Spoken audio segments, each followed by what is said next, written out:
Olá, queridos, queridas do Senhor, bem-vindo a mais um IBG na sua casa.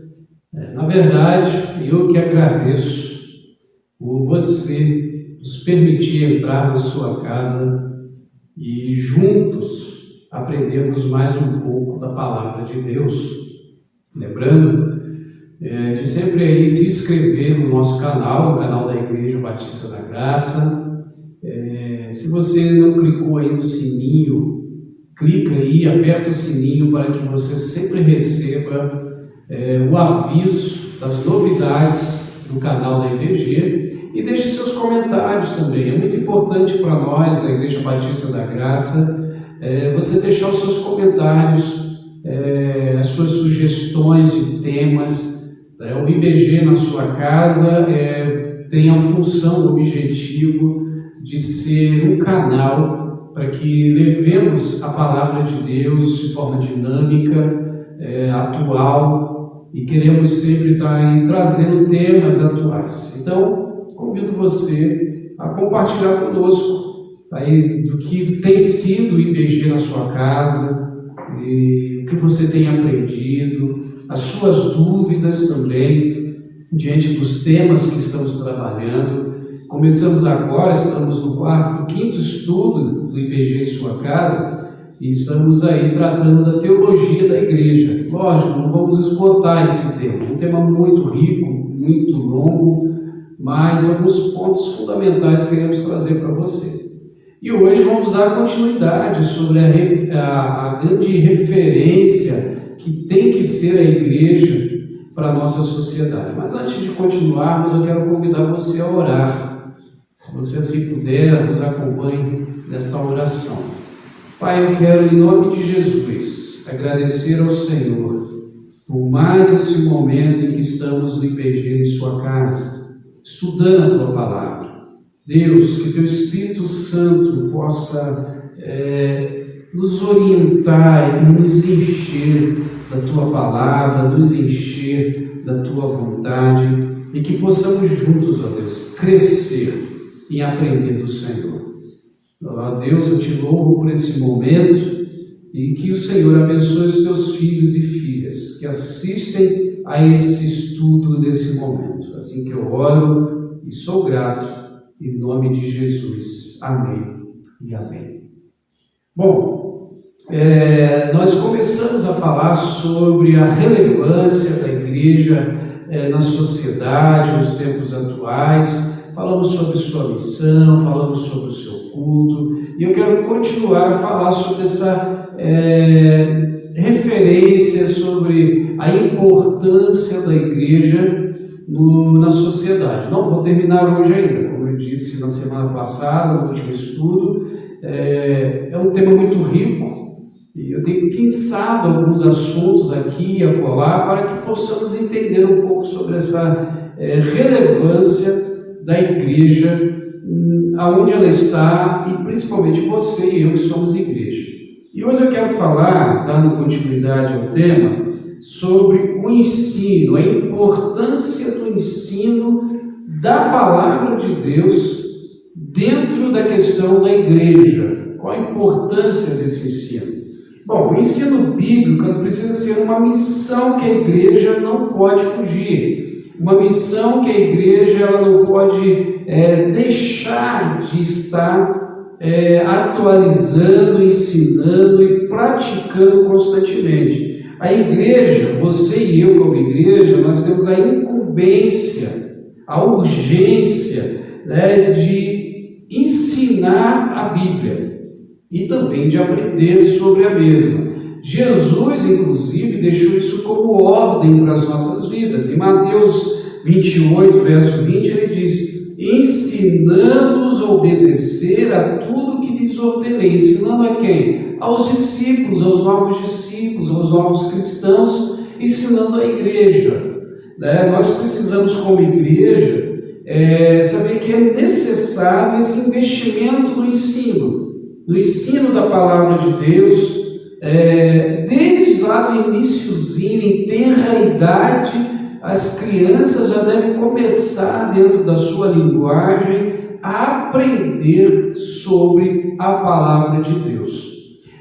Um dos sonhos que tenho como pastor da IPG é que quando construirmos um novo templo, possamos ter duas coisas bem essenciais para as crianças. Primeiro, um espaço onde elas possam cultuar a Deus na linguagem delas.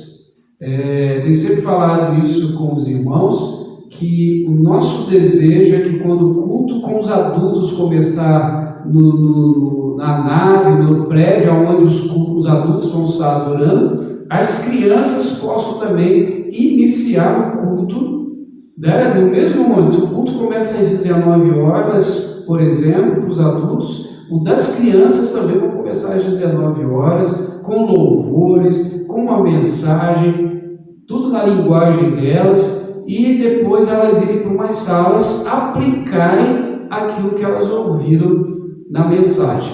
Então, algo bem dinâmico para as crianças, porque engana-se quem acha que a salinha, né, a tradicional salinha para as crianças, é para tirar as crianças do culto dos adultos para não atrapalhar. Pelo contrário, as crianças elas precisam ter o seu espaço, o seu ambiente, justamente para aprenderem da palavra de Deus e aprenderem na linguagem delas, porque muitas vezes elas ficam no culto dos adultos e a linguagem do adulto se torna confusa para a criança e ela realmente não consegue prestar atenção, ela não consegue desenvolver nela aquilo que está sendo ensinado. Então a igreja, com relação ao ensino, ela precisa ter essa preocupação com as crianças, com os adolescentes. Os adolescentes, por exemplo, precisam ter o ensino da palavra na sua linguagem, algo que possa realmente transferir para os adolescentes o ensino que eles associem com a realidade em que estão vivendo. Pois o adolescente e também o jovem solteiro, o jovem ali entre os 20 e os 30 anos, eles necessitam de ver a objetividade daquilo que estão ouvindo e aprendendo. E a Bíblia, ela não é um livro de ontem, um livro passado, velho. A Bíblia é um livro de amanhã, é um livro que ele está constantemente em nossas vidas se atualizando. Então, esse olhar do ensino, ele precisa ser muito cauteloso, muito de forma que qualquer faixa etária consiga entender e aplicar.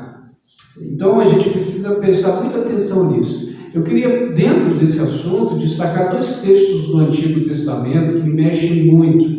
Um deles está em Josué 24, capítulo 24, verso 15 e 16, que diz assim: se, porém, não lhes agrada servir o Senhor, escolham hoje quem irão servir, seus deuses que os seus antepassados serviram além do Eufrates, ou aos deuses dos amorreus, em cuja terra vocês estão vivendo.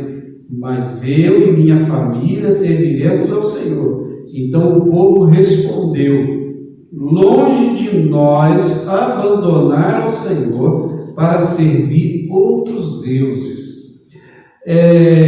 Josué já terminou a empreitada ali da terra prometida, o povo está se acomodando na terra, e é uma terra onde havia a adoração a vários deuses ali quando eles chegaram, e Josué diz ao povo: olha, é o seguinte, nós chegamos aqui e eu vou continuar servindo a Deus, eu e a minha família serviremos ao Senhor.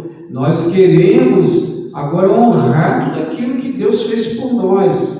E o povo, lógico, olhando para o líder tem essa ênfase no ensino, ele diz: não, nós também vamos, conte conosco, nós também vamos adorar a esse Deus.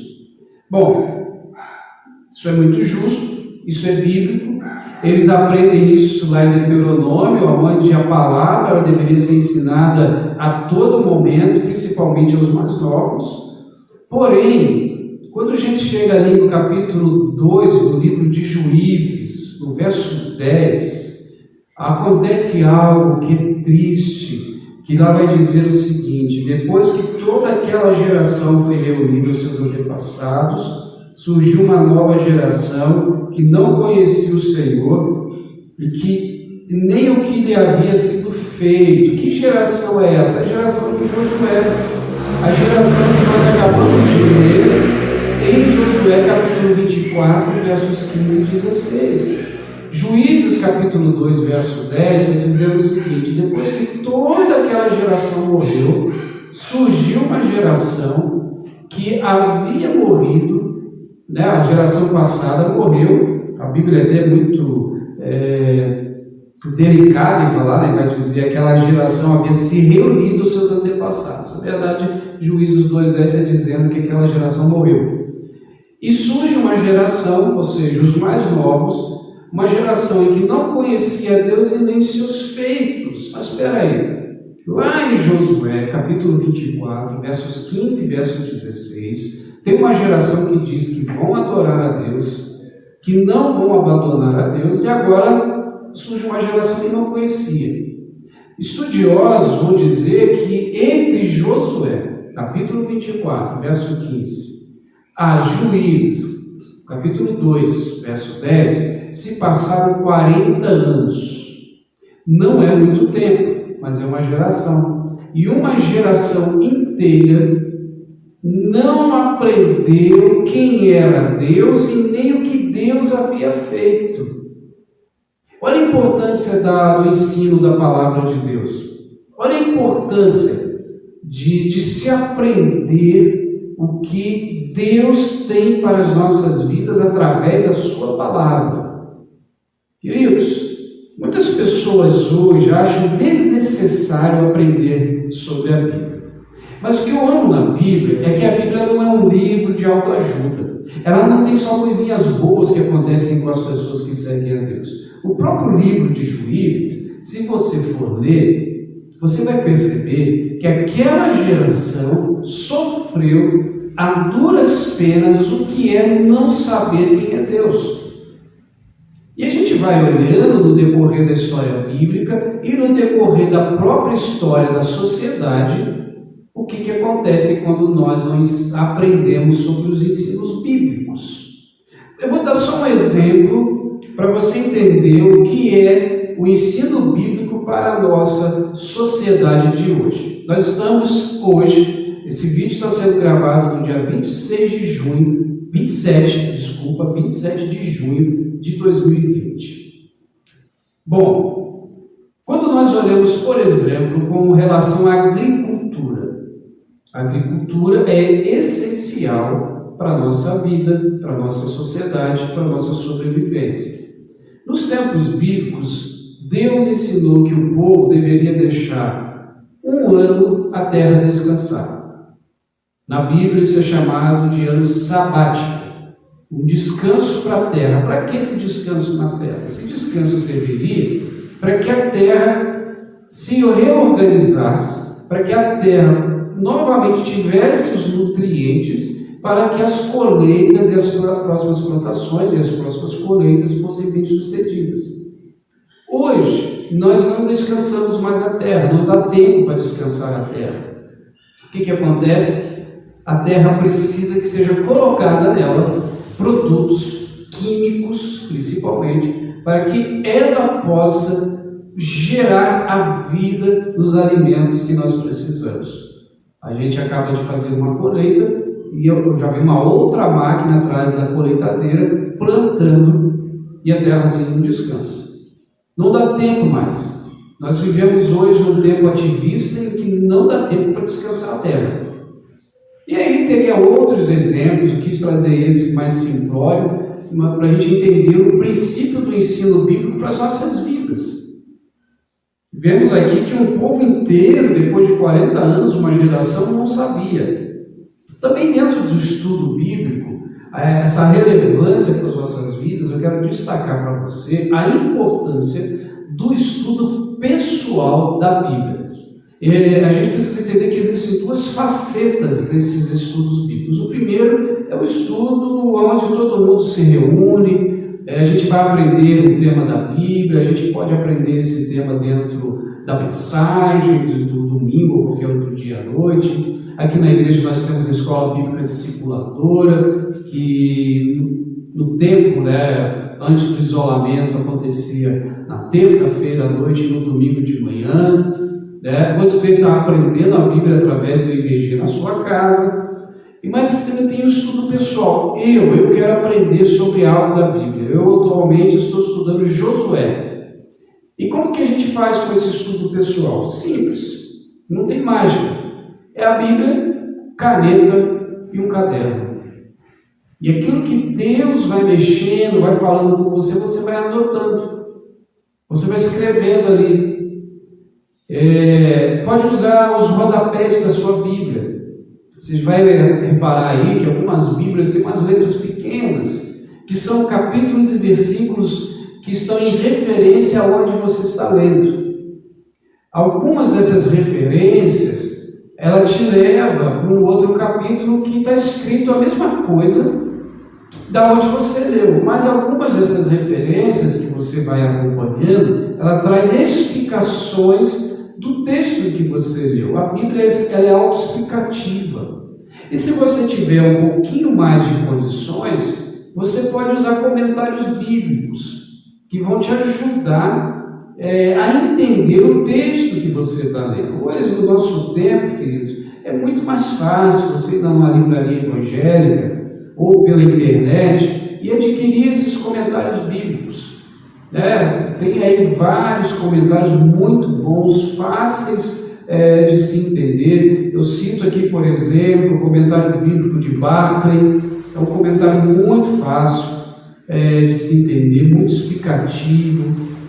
Os comentários da editora Agnus, e ali tem, por exemplo, um pastor muito conhecido de todos, que é o pastor Hernandes Dias Lopes, que traz comentários muito fáceis de se entender da Bíblia, e vários outros. Se você digitar aí no Google comentários bíblicos, você vai encontrar muitos. Se você tiver condições de adquirir um dicionário, enfim, para que você possa enriquecer o seu aprendizado. E a importância, querido, de você aprender sobre a Bíblia é que você não vai ser enganado por qualquer ensino, por qualquer fala. Jesus disse que nós erramos por não conhecer as Escrituras e o seu poder. E nós erramos até em conhecer o seu poder porque nós não conhecemos as Escrituras. Então, a terceira relevância da igreja é com o seu ensino. O ensino da palavra de Deus, que dentro das questões sociais abrange todas as áreas possíveis e imagináveis. Só para encerrar esse ponto, eu lembro de um irmãozinho muito simples nas questões sociais, em aprendizado. Ele aprendeu somente a assinar o seu nome, um semi-analfabeto, praticamente analfabeto, muita dificuldade de ler. E eu lembro que ele aceitou Cristo Jesus como Senhor da vida dele, começou a ter um relacionamento com Jesus, e um dia ele disse assim: eu vou aprender a ler lendo a Bíblia. E aquele irmão tinha muita dificuldade de ler. Ele lia assim, letrinha por letrinha. E um dia, nós estávamos num culto, eu lembro que aquele irmão pediu para ler a Bíblia. E ele começou a ler assim, em sequência, rápido. E eu achei aquilo admirável, porque aquele irmão não estava na escola tradicional. Ele não estava lá no primário, indo para a escola. Não, ele desenvolveu a leitura dele lendo a Bíblia. E ali ele começou a se sentir feliz, porque ele já conseguia ler o nome do ônibus com mais rapidez, ele já conseguia ler as questões do alimento, por exemplo, com mais rapidez. E ele começou a ficar mais feliz, ele viu que agora ele não somente escrevia o seu nome, mas ele já escrevia outras coisas, porque ele pegava, ia estudar a Bíblia e ia anotando. Olha a importância do ensino bíblico, não é somente para religioso, ele vai além da religião. Então, se atente a isso. Eu queria falar também sobre uma outra perspectiva de relevância, que é a diaconia. Querido, o diaconato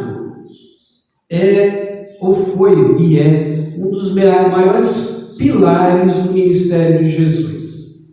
Em Mateus capítulo 9, verso 35 e 36, diz assim: Jesus ia passando por todas as cidades e povoados, ensinando nas sinagogas, pregando as boas novas do reino e curando todas as enfermidades e doenças.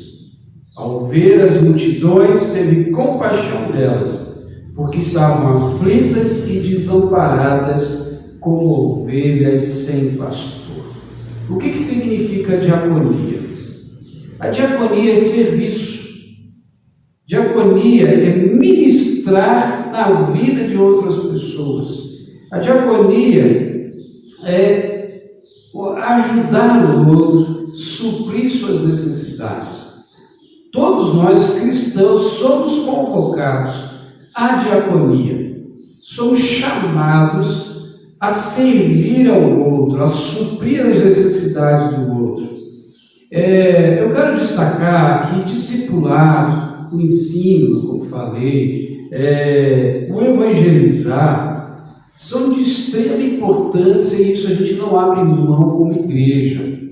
Mas, queridos, a gente precisa sempre ter em mente que o ensinar, o evangelizar, está lá em Mateus 28, 18 a 20, que nós já falamos aqui, mas eu preciso entender que nós estamos inseridos nesse tripé das referências e da relevância de igreja: o ensino, a evangelização e a cura. Porque se a igreja não desenvolver o diaconato, e a gente poderia trocar até por uma palavra mais contemporânea, a terapêutica da igreja, ou a terapia da igreja, que seria esse cuidado mesmo com a vida do outro, a beneficência na vida do outro, pois se a igreja não cumprir esse chamado, ela não está sendo igreja. Se a igreja deixar a terapêutica de lado, o cuidado de lado, nós somos como qualquer outra instituição, nós somos uma instituição de ensino, né? Porque, por exemplo, uma instituição de ensino ela não evangeliza, mas ela chama as pessoas, ela investe na vida de pessoas para que as pessoas possam ir para a sua instituição. Não seria assim uma evangelização, um chamado? Ainda que a evangelização bíblica não é fazer com que pessoas saiam da sua religião para a sua religião. Evangelização é levar as boas novas a quem não tem acesso a essas boas novas.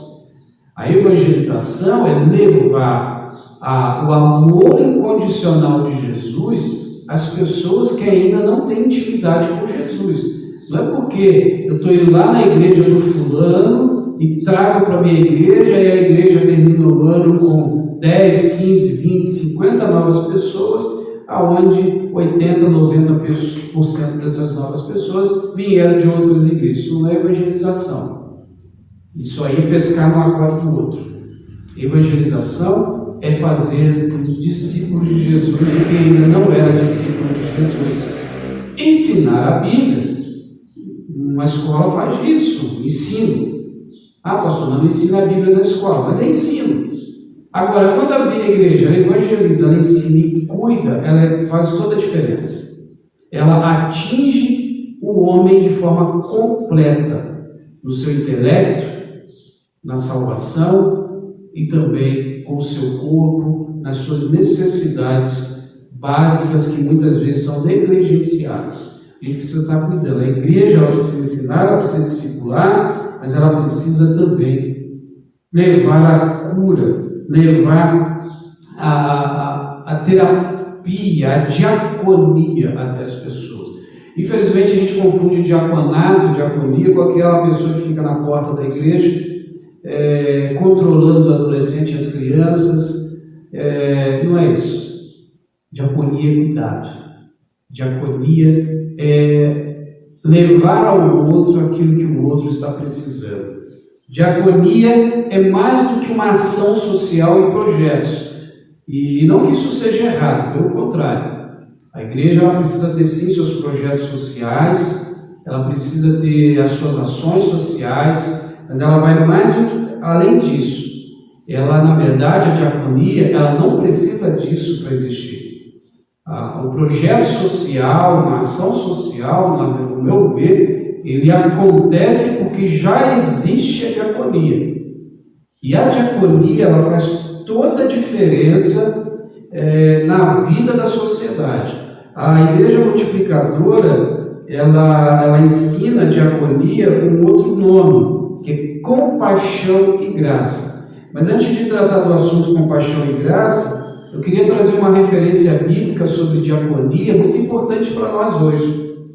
Que lá em Tiago, capítulo 2, versos 14 e 18, que diz: de que adianta, meus irmãos, preste atenção nisso, queridos, de que adianta, meus irmãos, alguém dizer que tem fé se não tem obras? Acaso a fé pode salvá-lo? Se o irmão ou irmã estiver necessitado de roupas e de alimento de cada dia, e um de vocês lhe disser: vá em paz, aqueça e alimente-se, até satisfazer-se, sem porém lhe dar nada, o que adianta isso? Assim também é fé, por si só, se não pode ser acompanhada de obras, ela está morta. Mas alguém dirá: você tem fé, eu tenho obras. Mostre-me sua fé sem obras, e eu lhe mostrarei a minha fé pelas obras. O que então é a compaixão e graça, ou a diaconia, segundo o texto de Tiago, capítulo 2, versos 14 e 18?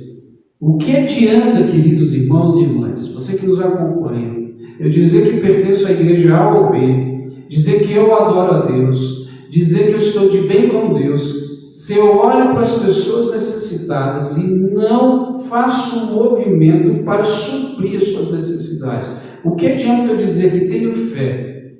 E eu não estou dizendo que você não tenha, mas se essa fé ela não é demonstrada, ela não é exercitada através das boas ações que demonstram essa fé. O que Tiago está ensinando? Tiago não está dizendo que nós somos salvos por obras. A nossa salvação é pelo sangue de Jesus. Tiago está dizendo que eu demonstro que sou salvo através das ações, através do suprimento aos necessitados.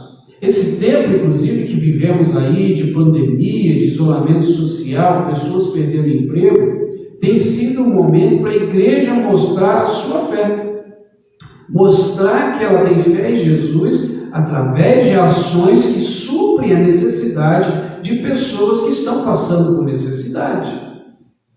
Então, a diaconia, ela acontece a todo instante. Talvez você que está ouvindo esse estudo, vendo esse estudo, saiba de pessoas que carecem muito de um momento de compaixão e graça. E a Igreja Multiplicadora usa esse termo, compaixão e graça, e eu acho ele incrível, e eu prefiro mais esse termo, até mesmo do que a própria diaconia, que confunde a cabeça de muitas pessoas. É como se estivesse dizendo assim, que através da graça de Cristo que me alcançou, me disponho a levar a sua compaixão, ou seja, a compaixão de Jesus, àqueles que sofrem, e assim posso também conhecer a graça de Cristo. Ou seja, eu vou olhar as pessoas como ovelhas sem pastor, sem cuidado, sem ajuda, e eu vou pastorear na vida dessas pessoas, eu vou ajudar. Você pode ser um pastor na vida dessas pessoas que são ovelhas sem pastor. Às vezes as pessoas dizem assim: pastor, como que eu vou ficar ajudando as pessoas? Eu não sou rico. Irmãos, pelo amor de Deus, se você tem esse pensamento, jogue-o fora. Porque se você estudar a igreja de Atos, ali não havia pessoas ricas. Havia sim, lógico, haviam sim pessoas ricas, mas não era o ter dinheiro que importava, era ter um coração disposto a ajudar, um coração disposto a abençoar a vida dos outros. Isso precisa ser uma prática, um estilo de vida. E isso é interessante, mas a compaixão e graça vai movimentar a igreja a atingir os outros referenciais, os outros princípios, principalmente o discipulado, porque a comunidade em volta vai ver que você, como igreja, não é somente uma igreja de banco, de alguém que vem para o banco, senta, adora, vai embora, mas que você atribui ao testemunho a compaixão e graça.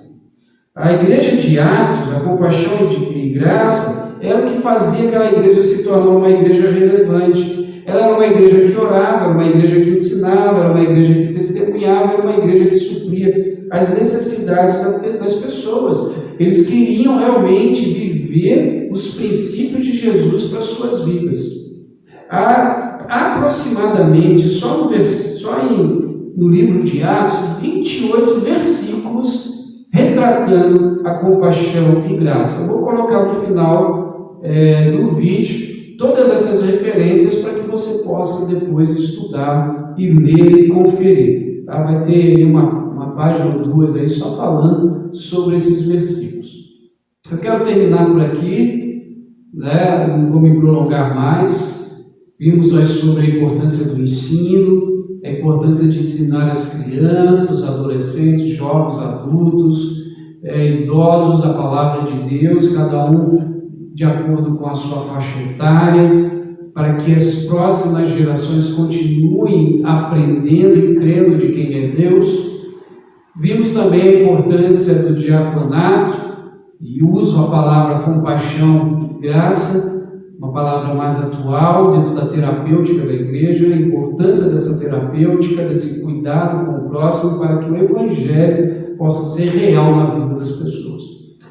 Obrigado por me permitir entrar na sua casa, deixar com que a Igreja Batista da Graça vá até você e coloque aí os seus comentários após esse estudo e as suas sugestões. Deus te abençoe. Até um próximo encontro do IBG na sua casa. Tchau e fique com Deus.